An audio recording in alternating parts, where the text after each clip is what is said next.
5340 সংখ্যাটিতে 3-এর স্থানীয় মান ও স্বকীয় মানের পার্থক্য কত? আমরা দেখি স্থানীয় মান কি। আমরা লিখলাম 5340। এখন আমরা বাম দিক থেকে হিসাব করি, একক, দশক, শতক। তার মানে 3 আছে কোথায়? শতকের ঘরে। তাহলে এখানে 3-এর স্থানীয় মান কত হবে? 3-এর সাথে যেহেতু শতকের ঘরে আছে 100 গুণ দিব, তার মানে 3 100 300। এখন যদি বলতো 4-এর স্থানীয় মান কত, আমরা লিখতাম 4 একক, দশক, দশকের ঘরে আছে মানে 10 গুণ দিতাম, সমান হতো 40।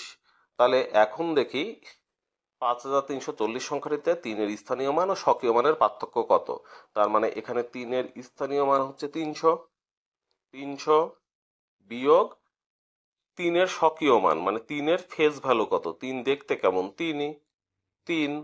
তার মানে 300 থেকে 3 বিয়োগ দিলে আমরা পাই 297। এই 297 হলো উত্তর।